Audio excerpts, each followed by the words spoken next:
The Muscovite-Lithuanian Wars were a series of wars between the Grand Duchy of Lithuania, allied with the Kingdom of Poland, and the Grand Duchy of Moscow. After several defeats at the hands of Ivan III and Vasily III, the Lithuanians were increasingly reliant on Polish aid, which eventually became an important factor in the creation of the Polish-Lithuanian Commonwealth. Before the first series of wars in the 15th century, the Grand Duchy of Lithuania had already gained control of a lot of Rus territories, from Kiev to Mozhaisk, following the collapse of Kievan Rus after the Mongol invasions. Over the course of the series of wars, particularly in the 16th century, the Muscovites were able to expand the domain westwards, taking control of many Rus lands. Historical background: 14th century, Lithuanian expansion. Muscovian Lithuania had been involved in a series of conflicts since the reign of Gediminas, who defeated a coalition of Ruthenian princes in the battle on the Irpin River and seized Kiev, the former capital of Kievan Rus. By the mid-14th century, an expanding Lithuania had absorbed Chernigov and Severia. Algirdas, the successor of Gediminas, forged an alliance with the Grand Duchy of Tver and undertook 3 expeditions against Moscow, attempting to take advantage of the youth of the Grand Prince of Moscow, Dmitry Ivanovich, who nevertheless succeeded in fending off these encroachments. The first intrusions of Lithuanian troops into the Moscow Principality occurred in 1363.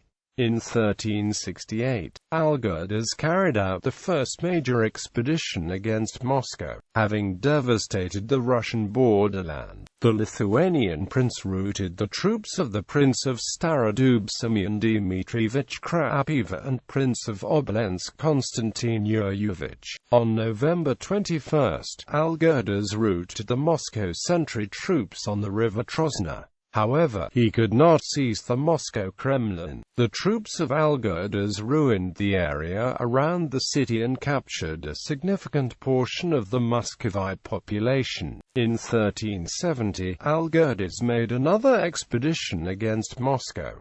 He ruined the area around Voloklamsky. On December 6, he besieged Moscow and started to devastate the surrounding area. Having received the message that the Prince Vladimir Andreevich was coming to help Moscow, Algirdas returned to Lithuania. In 1372, Algirdas attacked the Moscow Principality again and reached Lyubimsk. However, the Grand Prince of Moscow Dmitry Ivanovich routed the sentry troops of Algirdas, and the Lithuanians concluded an armistice with Moscow. In 1375, Algirdas devastated the Smolensk Principality. Some elements in Muscovy wished to gain control of all territories that once were part of Kievan Rus, many of which were at the time part of the Grand Duchy of Lithuania. Further, Moscow wished to expand its access to the Baltic Sea, an increasingly important trade route. Thus, the conflict between Lithuania and Muscovy was only just beginning. 15th century, strengthening Moscow. Conflicts resumed during the reign of Dmitry's son Vasily I, who was married to Sophia, the only daughter of Grand Duke Vytautas of Lithuania. In 1394, Vytautas devastated the Grand Duchy of Ryazan, leaving many settlements in ashes. In 1402, he quarreled with his son-in-law over control of the Duchy of Smolensk. After Vytautas captured his capital, Yuri of Smolensk fled to Vasily's court and tried to enlist his assistance in regaining Smolensk. Vasily hesitated until Vytautas advanced on Pskov. Alarmed by Lithuania's continuing expansion, Vasily sent an army to aid the Pskovians against his father-in-law. The Russian and Lithuanian armies met near the Uzhira River, but neither commander ventured to commit his troops to battle. A peace ensued, whereby Vytautas kept Smolensk. First, a border war. Ivan III considered himself an heir to the fallen Byzantine Empire and defender of the Orthodox Church. He proclaimed himself sovereign of all Rus and claimed patrimonial rights to the former lands of Kievan Rus. Such ambitions led to the steady growth of Muscovite territory and power. The Mongol yoke ended in 1480 with the defeat of Akhmat Khan of the Golden Horde in the Great Stand on the Uzhira River. Moscow extended its influence to the Principality of Ryazan in 1456, annexed the Novgorod Republic in 1477, and the Principality of Tver in 1483. Further expansionist goals of Ivan III clashed with the Lithuanian interests. Around 1486–87, territories along the ill-defined Lithuanian Muscovite border in the upper reaches of the Oka River were under attack by Muscovite, allied with Mongol Khan of the Crimean Khanate. Tensions continued to rise. In August 1492, without declaring war, Ivan III began large military actions. He captured and burned Mtsensk, Lyubimsk, Serpurisk, and Meshchovsk, raided Mozhaisk, and attacked territory of the Dukes of Vyazma. Orthodox nobles began switching sides to Moscow as it promised better protection from military raids and an end to religious discrimination by Catholic Lithuanians. Ivan III officially declared war in 1493, but the conflict soon ended. Grand Duke of Lithuania Alexander Jagiellon sent a delegation to Moscow to negotiate a peace treaty. An eternal peace treaty was concluded on February 5, 1494. The agreement marked the first Lithuanian territorial losses to Moscow. The Principality of Vyazma and a sizable region in the upper reaches of the Oka River. The lost area was estimated to be approximately 87,000 square kilometers. A day before the official confirmation of the treaty, Alexander Jagiellon was betrothed to Helena, daughter of Ivan III. Second War. Hostilities were renewed in May 1500, when Ivan III took advantage of a planned Polish-Hungarian campaign against the Ottoman Empire. While preoccupied with the Ottomans, Poland and Hungary would not provide assistance to Lithuania. The pretext was the alleged religious intolerance toward the Orthodox in the Lithuanian court. Helena was forbidden by her father Ivan III to convert to Catholicism, and that provided numerous opportunities for Ivan III, as defender of all Orthodox, to interfere in Lithuanian affairs and rally Orthodox believers. The Muscovites promptly overran Lithuanian fortresses in Bryansk, Vyazma, Dorogobuzh, Toropets, and Putyval. Local nobles, particularly the Vorotinskis, are often joined the Muscovite cause. Another attack came from southeast into Kiev Voivodeship, Volhynia, and Podolia. On July 14, 1500, the Lithuanians suffered a great defeat in the Battle of Vedrosha, and Grand Hetman Konstanty Ostrogsky was captured. The defeat was one of the reasons for the proposed union of Mielnik between Poland and Lithuania. In November 1501, the Lithuanians were defeated again in the Battle of Mstislavl. The Crimean Tatars destroyed the Golden Horde, a Lithuanian ally, when its capital New Sarai was conquered in 1502. In June 1501, John I Albert, King of Poland, died, leaving his brother Alexander Jagiellon, Grand Duke of Lithuania, the strongest candidate for the Polish throne. Alexander became preoccupied with the succession. To counter religious accusations, Alexander attempted to establish a church union between Catholics and Orthodoxes as it was envisioned at the Council of Florence. The Orthodoxes would retain the traditions, but would accept the Pope as the spiritual sovereign. Metropolitan of Kiev agreed to such an arrangement, but Helena protested. Polish nobles, including Bishop Erazm Siolek and Cardinal Frederick Jagiellonczyk, discussed the issue of royal divorce. In the meantime, the war continued, just not as successfully for Muscovy. As Lithuanian forces arrived to the region, the Muscovite forces had to move slowly. Additionally, the Livonian Order, led by Walter von Plettenberg, joined the war as an ally of Lithuania. The Livonian troops won the Battle of the Tsaritsa River in August 1501, besieged Pskov, and won the Battle of Lake Smolino in September 1502. In 1502, Ivan III organized a campaign to capture Smolensk, but the city withstood the siege as Muscovites chose poor strategy and did not have enough artillery. Peace negotiations began in mid-1502. Alexander asked Vladislaus II of Bohemia and Hungary to act as the mediator, and a 6-year truce was concluded on the Feast of the Annunciation in 1503.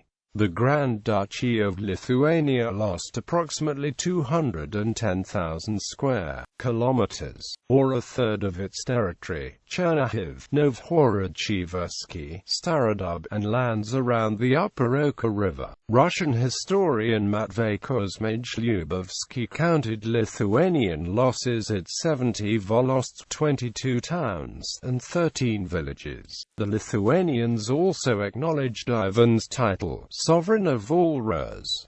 Third War. In 1506, Alexander died. Vasily III, who succeeded his father Ivan III in 1505, advanced his bid for the Polish throne, but Polish nobles chose Sigismund I the Old, who was crowned both as King of Poland and Grand Duke of Lithuania. In 1507, Sigismund I sent envoys to Moscow to request the return of the territories acquired by the 1503 truce. At the same time, Khan Menlyi broke off his alliance with Moscow due to its campaign against Kazan. Sigismund I received an earleak for the Muscovite territories of Novgorod, Pskov, and Ryazan. The war was intertwined with a rebellion by Michael Glinski, court-marshal of Lithuania, a favorite of Alexander Jagiellon and a man of opportunity. When Sigismund I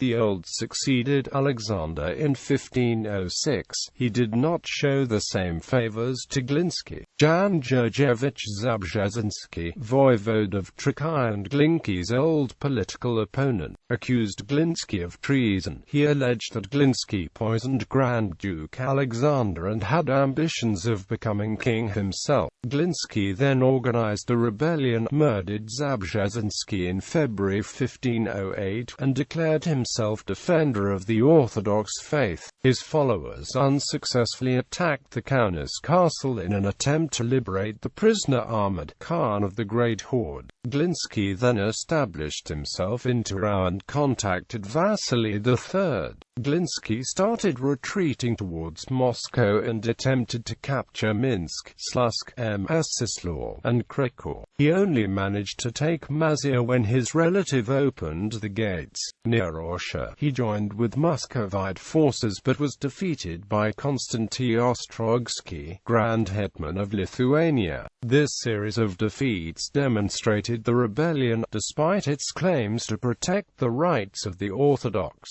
was not supported by the general population and did not spread. The war eventually ended with the inconclusive Eternal Peace Treaty on October 8, 1508, which maintained the territorial accords of the 1503 truce.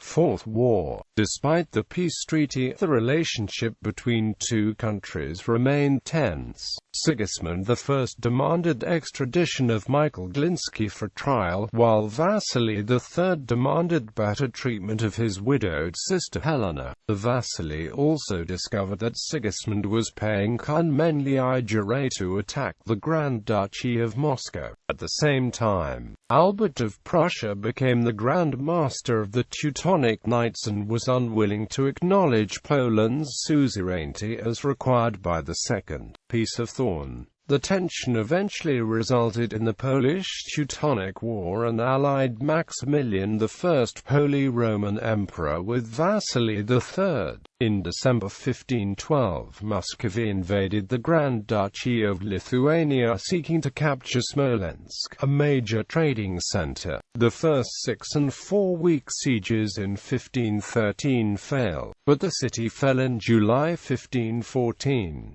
Prince Vasily Mozhaisk was left as vice-regent in Smolensk. This angered Glinski, who threatened to rejoin Sigismund I but was imprisoned by the Russians. Russia then suffered a series of defeats in the field. In 1512, Grand Hetman of Lithuania, Konstanty Ostrogsky, ravaged Severia and defeated a 6,000-strong Russian force. On 8 September 1514, the Russians suffered a major defeat at the Battle of Orsha. Despite the victory, the Polish-Lithuanian army was unable to move quickly enough to recapture Smolensk. In 1518, Russian forces were beaten during the siege of Polotsk, when, according to legend, the Lithuanian forces were inspired by the sight of the patron saint, St. Casimir. The Russians invaded Lithuania again in 1519, raiding Orsha, Moghilev,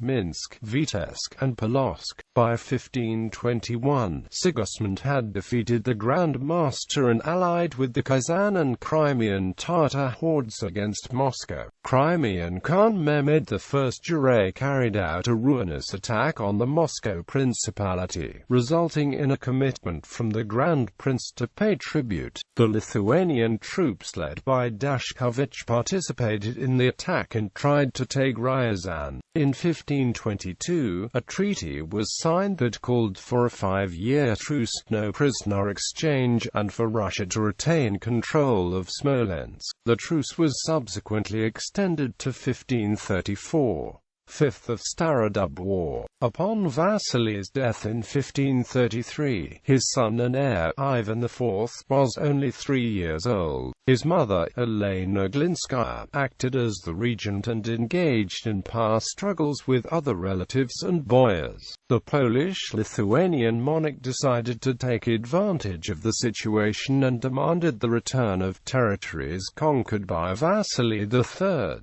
In the summer of 1534, Grand Hetman Jerzy Radziwiłł and the Tatars devastated the area around Chernigov, Novgorod-Seversk, Radogish, Starodub and Bryansk. In October 1534, a Muscovite army under the command of Prince Ovchina Telyaknov-Oblensky, Prince Nikita Oblensky, and Prince Vasily Shuisky invaded Lithuania, advancing as far as Vilnius and Novorossiysk, building the fortress on the Lake Sebez the following year, before being stopped. The Lithuanian army under Hetman Radziwiłł, Andrei Nemirovich, Polish Hetman Jan Tarnowski, and Seaman Belsky launched a powerful counterattack and took Homel and Starodub. In 1536, the fortress Sebez defeated Nemirovich's Lithuanian forces when they tried to besiege it, and then the Muscovites attacked Lubeck, razed Vitebsk, and built fortresses Velit and Zavoloche. Lithuania and Russia negotiated a 5-year truce, without prisoner exchange, in which Homel stayed under the king's control, while Muscovy kept Sebez and Zavoloche.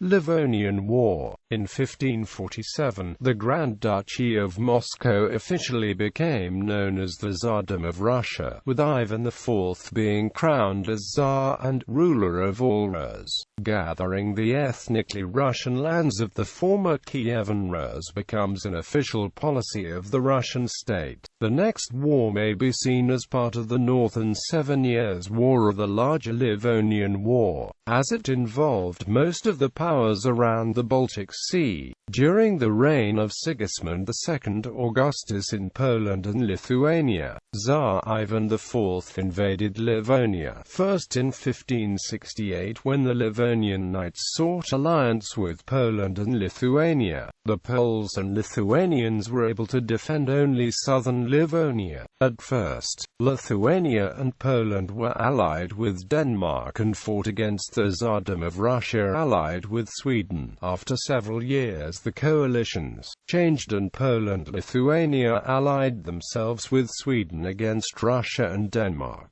Eventually, the 1570 ceasefire divided Livonia between the participants, with Lithuania controlling Riga and Russians expanding access to the Baltic Sea by taking hold of Narva. The Lithuanians felt increasingly pressured by the Tsar. Further, Lithuanian less nobility pressured the Grand Duke and magnates for gaining the same rights as Polish nobility, i.e. the Golden Freedoms. Eventually, in 1569, after Sigismund II Augustus transferred significant territories of her duchy to Poland and after months of hard negotiations, Lithuanians partially accepted Polish demands and entered an alliance with the Union of Lublin, forming the Polish-Lithuanian Commonwealth. In the next phase of the conflict, in 1577, Ivan IV took advantage of the Commonwealth internal strife and, during the reign of Stefan Batory in Polish-Lithuanian Commonwealth, invaded Livonia, quickly taking almost the entire territory, with the exception of Riga and Reval. That war would last from 1577 to 1582. Stefan Batory replied with a series of 3 offensives against Russia, trying to cut off Livonia from the main Russian territories. During his first offensive in 1579 with 22,000 men, he retook Polosk. Polish-Lithuanian troops also devastated Smolensk region, and Severia up to Starodub.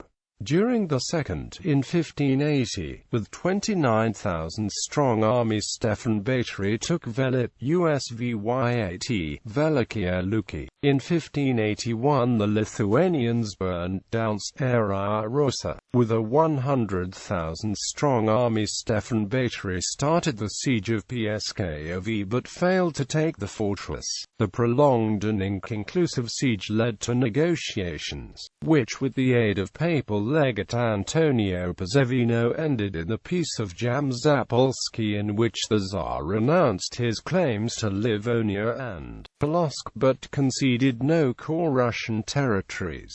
The peace lasted for a quarter of a century, until the Commonwealth forces invaded Russia in 1605. Gallery